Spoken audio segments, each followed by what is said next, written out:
Most people think of the Middle Ages as dirty, dark, and not exactly advanced. But here's the thing. Some of the tools and inventions from that time were so smart, we're still using versions of them today. Medieval people didn't have electricity, engines, or factories, but they had brains, grit, and a deep understanding of how to work with what they had. When survival depended on making the most out of simple materials, they came up with solutions that were clever, efficient, and in some cases, kind of genius. And if you're into off-grid living, prepping, or just appreciate old-school wisdom, these inventions aren't just historical trivia, they're worth knowing about. Let's look at 5 medieval survival inventions that were so clever they never really disappeared. Beehive Scap. Long before modern beekeepers rolled out their stackable wooden boxes, medieval folks were already harvesting honey with something called a skep, a dome-shaped beehive made by coiling straw or wicker and binding it with rope or bramble. It looked like an upside-down basket, and it worked surprisingly well. The skep wasn't just for collecting honey, it was a full-on survival tool. Honey was a vital food source, a natural preservative, and even used as medicine and wound treatment. Beeswax lit homes with candles, sealed containers, and waterproofed everything from leather to thread. Every drop and scrap from the hive had a purpose. Tending a skep took guts. There were no veils, no gloves, just smoke and a steady hand, and harvesting usually meant destroying the hive, which meant people had to manage their colonies carefully or risk losing them altogether. It was a high-risk, high-reward system that required skill and respect for nature. Today, most people use modern hives, but some natural beekeepers still build and maintain skeps, especially in Europe. If you're interested in trying it yourself, making a skep is possible with rye straw, a binding rod like bramble or willow, and a lot of patience. It won't produce as much honey as a Langstroth hive, but it's a satisfying nod to a time when people had to earn every spoonful of sweetness. Rushlights. Imagine lighting your home not with fancy candles or oil lamps, but with a swamp weed dipped in fat. That's exactly what rushlights were. Simple, homemade lights made by soaking the dried pith of a rush plant in animal fat or bacon grease. They didn't burn brightly, but they worked, and that was enough. Rushlights were the go-to lighting option for poor medieval households. Real candles, made from beeswax, were expensive and usually reserved for churches or the wealthy, but rushes?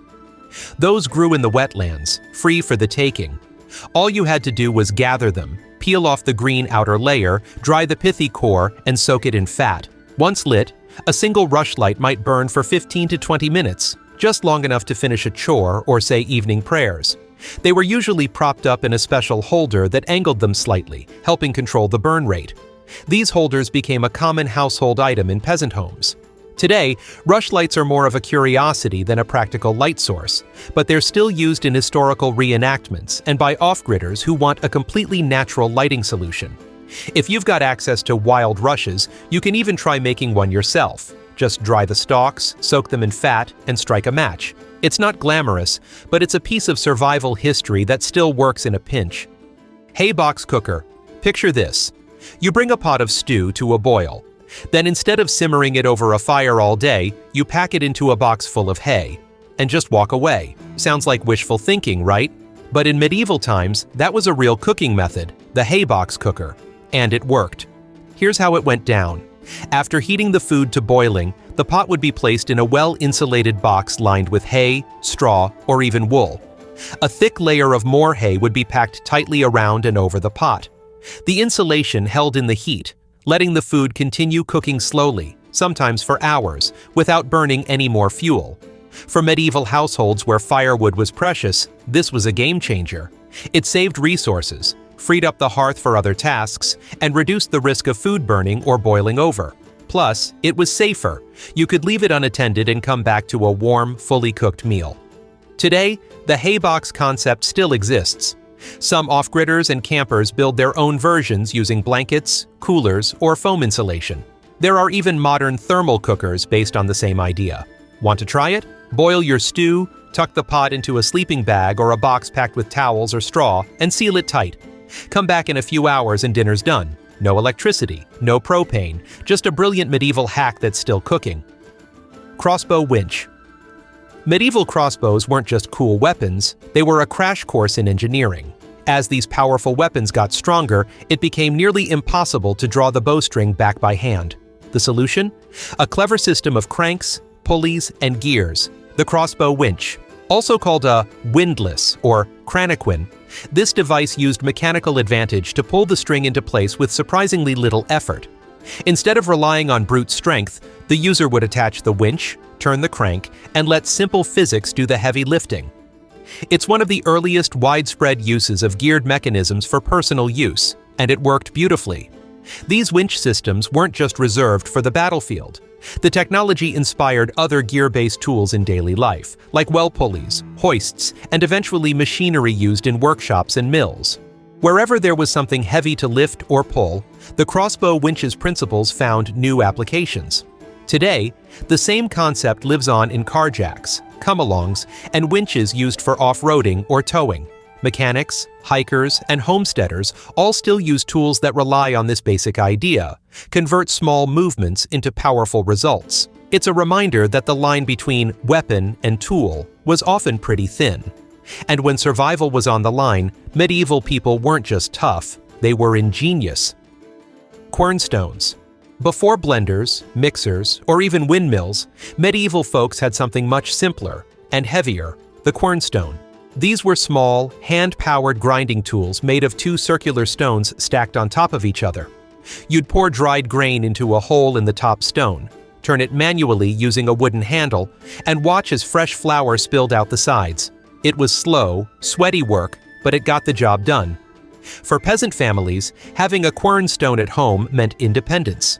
Large water mills or manorial mills often charged fees or took a portion of the grain, so many people ground their own, especially during hard times. A good quern could last generations, and the flour it produced was the base for everything from bread to pottage.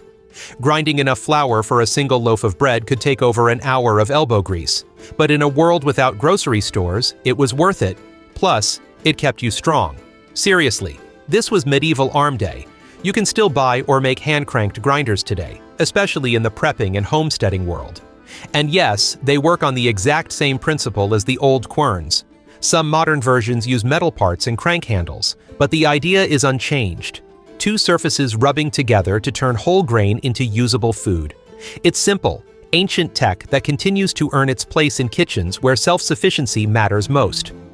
So, the next time you think of the Middle Ages as just mud and misery, remember this: people back then were problem solvers. They didn't wait around for convenience, they built it. With limited resources and a whole lot of trial and error, they created inventions that not only helped them survive, but quietly shaped the world we live in today. And while we've traded windlasses for Wi-Fi and hay boxes for microwaves, the core idea remains the same. Use what you have, work smart, and don't waste a thing. If you're into off-grid living, prepping, or just curious about old-school ingenuity, these inventions prove that sometimes the smartest solutions are the ones that have been around the longest. Thanks for watching, and if you found this fascinating, don't forget to like, subscribe, and let me know which invention surprised you the most in the comments.